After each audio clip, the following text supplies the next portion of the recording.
Matthew Blake, a genius chemist from the suburbs of Chicago, showed exceptional talent for chemistry from an early age, assembling laboratory sets at the age of 8 and winning science competitions. His knowledge extended far beyond the school curriculum. At 18, he entered the Massachusetts Institute of Technology, where he impressed even the most demanding professors. But the academic world was too slow for his fiery mind. He craved experimentation, action, and adrenaline. After defending his doctoral dissertation, Matthew founded his own research laboratory. Officially, to develop new drugs; unofficially, to create superpotent psychotropic substances. His product was purer, more effective, and more dangerous than anything on the black market, bringing in millions a month. He worked with a high degree of anonymity, carefully hiding his tracks, but the FBI was not asleep. He was detained after 2 years of surveillance. The trial lasted several months, and despite the efforts of his lawyers, Matthew was sentenced to 20 years in Pelican Bay State Prison, the most severe prison in California. Even in the concrete hell, he did not lose his clarity of thought. From the first week, he began planning his escape. On his third day at Pelican Bay, as Matthew was returning to his cell after a routine checkup, a thin boy with dark circles under his eyes caught his eye. It was Ken Marshall, a young criminal from Los Angeles. Ken had grown up in poverty and abuse, which had led him to steal from the age of 12. By the time he was 16, he and his friend Jay had become known as pickpockets. They began robbing high-end homes, carrying out more than a dozen successful robberies until the alarm went off during one raid. Jay managed to escape, while Ken was captured and sentenced to 8 years. Ken was cheeky, ironic, but not mindless, which caught Matthew's attention. They quickly found a common language. Matthew was amazed at how easily Ken memorized technical details, learned to disassemble electronics, and thought in associative ways. He lacked the technical skills; Ken was a perfect fit. At night, they sat in a corner of the common library and discussed alarm systems, types of locks, and encryption. Matthew gradually drew Ken into his escape plan, and Ken enthusiastically agreed. "Either we get out of here or we die here," he said one evening. 3 months after meeting Ken, another prisoner was transferred to their cell, Hugh. He looked strange even for Pelican Bay, short, thin, with chiseled features and an elusive, almost ghostly manner of movement. No one knew what exactly he was in for, but rumors circulated that Hugh was a spy, hacker, and high-level systems cracker, working for someone very dangerous. The official version was that he had stolen secret files from an FBI database, but the documents on the case were classified. Hugh didn't tell anyone about his past. However, Ken quickly realized that this little guy could disappear from sight even in the surveillance zone, and Matthew, that he had an extremely accurate analysis and the ability to think outside the box. One evening, when Hugh was drawing up a diagram of the ventilation system of Sector D, Matthew silently slipped him a piece of paper with formulas. Hugh only nodded slightly. From that moment on, the trio was formed. Matthew developed chemicals, Ken studied lock schemes, security schedules, and ways to bypass the system, and Hugh explored tunnels, ventilation, technological hatches, and dead zones of CCTV cameras. He even found ways to get information through encrypted phrases on the pages of old books from the prison library. Their plan became more and more real. Everyone had their own area of responsibility, and everyone understood that the mistake of one was the death of all. Hugh brought to the team that invisible thread that connected everything into a single, clear mechanism. His calculations did not allow for options, only infallibility. However, even in such a harmonious trio there were cracks. Ken did not trust Hugh, saying, "I do not trust someone who does not have a face." But Matthew saw in Hugh the key. And with each passing day he felt, the time to implement the plan was approaching. The plan that had been brewing in Matthew's head since his arrival at Pelican Bay had finally become a reality. Every little thing mattered: the number of seconds it took to get around the guard, the strength of the wind in the ventilation shaft, the acidity level of the substance that could corrode the steel grating. The basis of the plan were 3 substances. 1. The Chimera gas neutralizer was a complex mixture that caused temporary loss of coordination, decreased heart rate, and short-term amnesia. When properly dosed, guards would lose their orientation within 12 to 14 minutes. 2. Echo acid was a concentrate that could corrode high-density alloys in less than 2 minutes. It was ideal for gratings in technical tunnels. 3. NOx smoke agent was a mixture of organic components that released a thick curtain of odorless black smoke. It was used as a distraction phase in the event of an unplanned contact. Matthew made substances from everyday objects, parts of cleaning products, pills, pieces of plastic, even coffee grounds from the kitchen. His chemical formulas were memorized, he didn't risk writing down any of them. In parallel, Ken was engaged in electronics. He had several modules assembled from disassembled televisions and old walkie-talkies, which he turned into a hacking device, an electromagnetic pulse generator, which disabled the LockGuard 77 type locks, which are equipped with the outer doors of blocks D, E, and the underground section. Ken also managed to agree with several prisoners who acted as observers in the corridors where there were cells without right angles. Their task was to report if an unpredictable guard was on duty. Hugh took up the ventilation shafts. He squeezed through where no one else would have gone. Using thread, a coil of wire, a reverse ventilation airflow map, and pencil lead, he reconstructed a complete map of the shafts of Unit 3. It was through these that the main phase of the escape would take place. It all hinged on one moment, Saturday night shift, when the prison was at its least active. That's when the system would experience a 5-minute dead zone due to camera synchronization and video surveillance logs being restarted. Matthew lay awake at night. His body no longer responded to fatigue, only his brain burned.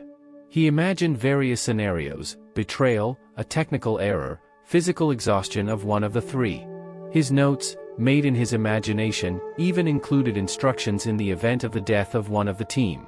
They trained in workshops, in showers, even in laundries. Every movement was a rehearsal. Every look was a signal. They communicated with gestures, breathing, the pulsation in their necks. It wasn't just a plan, it was a mechanism at the limit of human capabilities. And when all the components were in place, Hugh said the one word everyone had been waiting for weeks: done. Saturday night was cloudy. There was no moon or stars, just darkness that lay over Pelican Bay like a blanket of toxic ash. The time is 3:57. According to the plan, there were exactly 3 minutes left until launch. Matthew sat in the cell, calm on the outside, but on fire inside. His pulse was steady, his breathing even. In his hand was a vial of Chimera. Ken was next to him with a backpack. Inside it was a pulse cracker, tools, wire, and a piece of polymer insulating gel. Hugh had already disappeared. An hour before launch, he had crawled into the ventilation shaft, making his way to the technical hub between blocks D and E, where the operation was to begin. Hugh was the launch point. 4 o'clock, the central server unit has begun rebooting the camera system. 5-minute window. Matthew activated the first dose of Chimera through a narrow opening in the security post's ventilation. The 2 guards sitting in front of the monitors didn't even have time to get up. One fell headfirst into the table, the other simply slid off his chair. The signal went off. Ken tore the lock on his cell's bars with one movement, activating the pulse device. A loud electrical discharge echoed through the silence of the corridor, sparks flying across the concrete floor. The door opened with a crunch, like a beast escaping from its cage. And then, like clockwork, everything started spinning. Phase 1.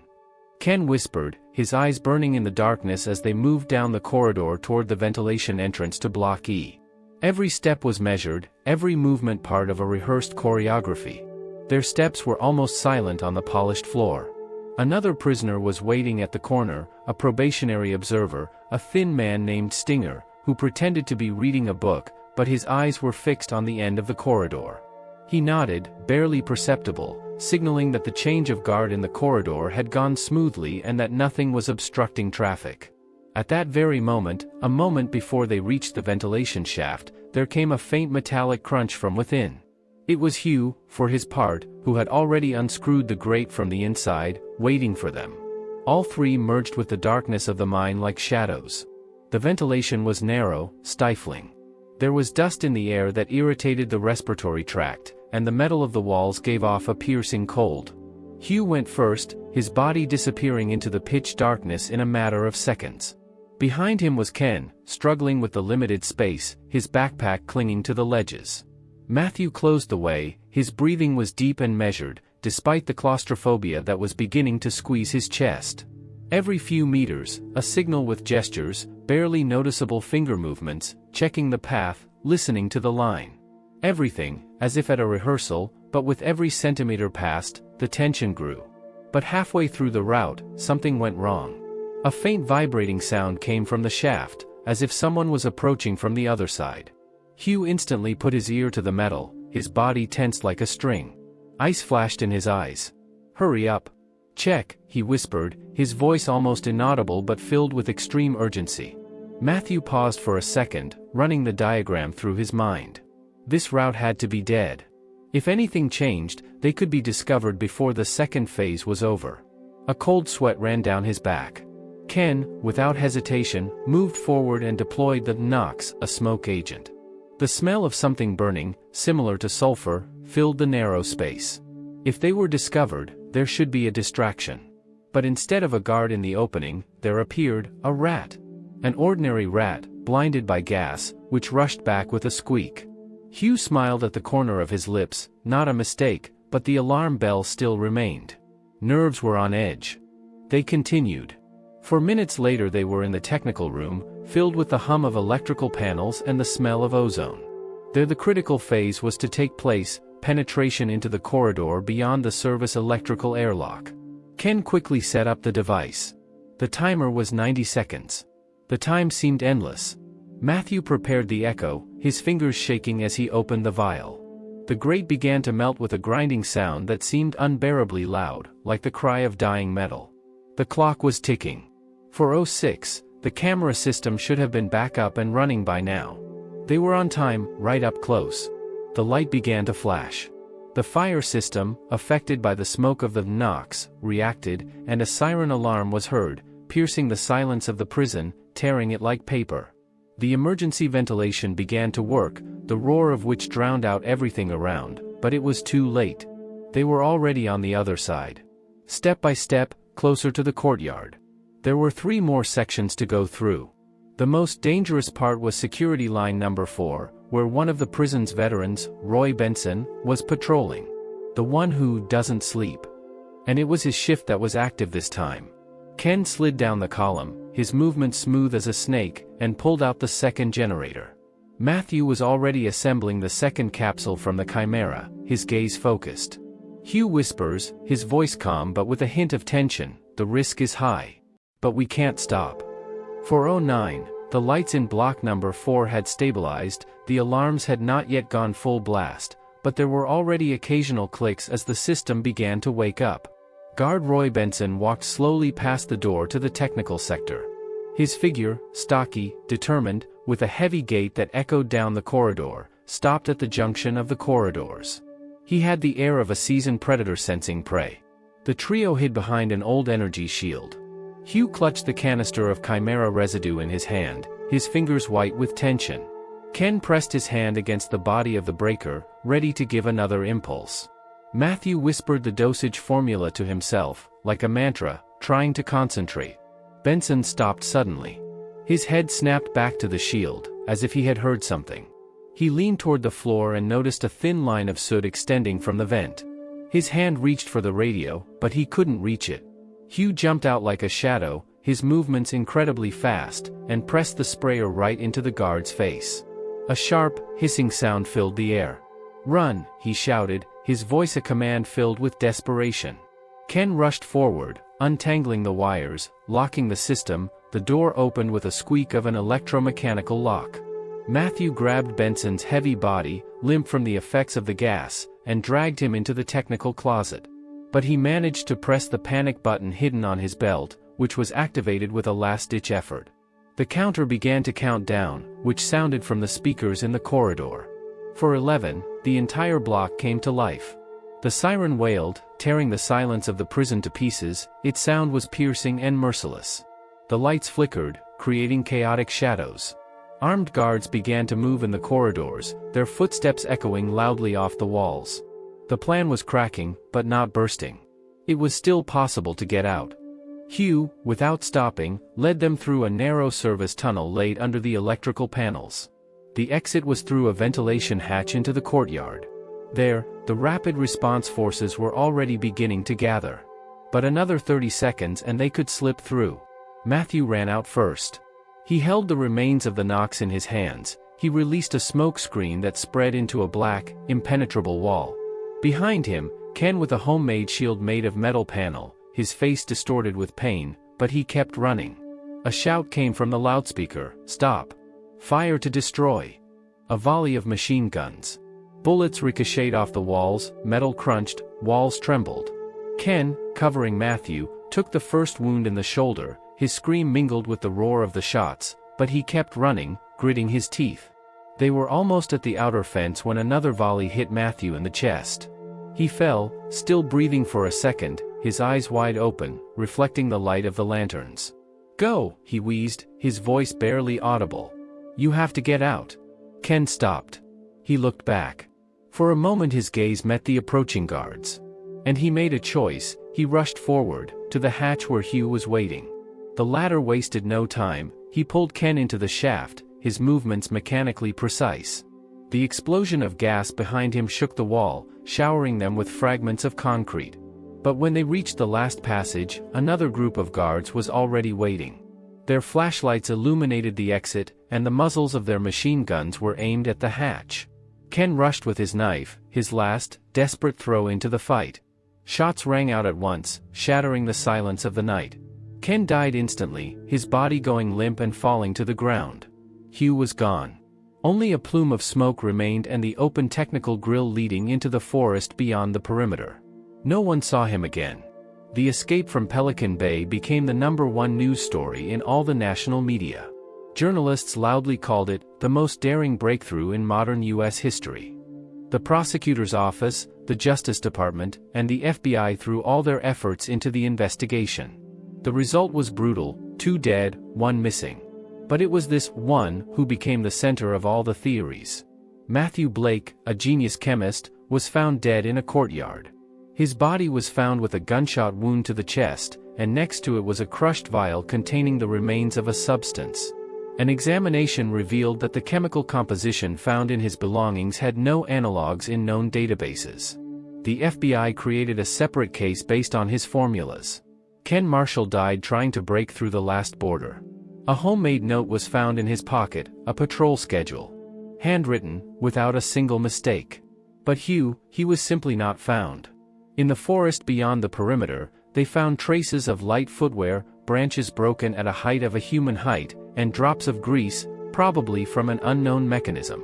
Some agents suggested that he had external assistance. Others, that he worked for the enemy intelligence service. Over the next year, he was searched for in every state, and then around the world. He was supposedly seen in Hong Kong, Macau, Tbilisi, even Kiev. But each appearance ended in nothing. Hugh was a ghost. And every time a surveillance photo appeared on the wall of the police station, it disappeared as quickly as his shadow. He became a legend. For some, a hero who defeated the system. For others, a dangerous traitor who knows too much. But the FBI documents still list his status as unknown location, high threat level. Sometimes in remote areas of California, locals say they've seen a little Asian guy with a backpack. Others tell of a strange, silent man who vanishes from towns before the police arrive. But one thing is certain: the escape from Pelican Bay was no mere escape. It was a war of wits.